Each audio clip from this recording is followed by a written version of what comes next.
Mes chers compatriotes, la Mauritanie est un État africain qui est depuis longtemps un partenaire de l'Union européenne. Depuis 1987, un accord permet par exemple aux bateaux européens d'accéder aux zones de pêche mauritaniennes moyennant une contrepartie financière. Des programmes européens existent aussi pour aider les jeunes Mauritaniens à se former à différents métiers, comme pêcheurs ou mécaniciens, afin de leur permettre de gagner leur vie et de les dissuader d'émigrer vers l'Union. On peut citer par exemple le programme Promopêche, qui a permis depuis 3 ans de former 1 millier de jeunes au métier de la pêche.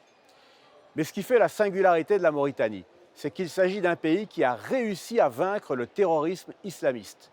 Quand les premiers attentats ont eu lieu en 2005, il a aussitôt réagi en augmentant le budget de l'armée et en quadrillant son territoire de radars de surveillance et de bases militaires. Du matériel moderne a aussi été acquis pour traquer et détruire les groupes djihadistes.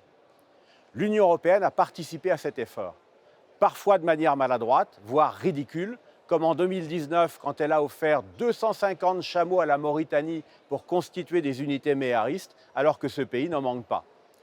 Mais parfois aussi de façon plus efficace, comme lorsqu'elle a financé le G5 Sahel, regroupement de 5 États africains constitué à Nouakchott en 2014, avec l'appui de la France, et qui aura vécu près de 10 ans.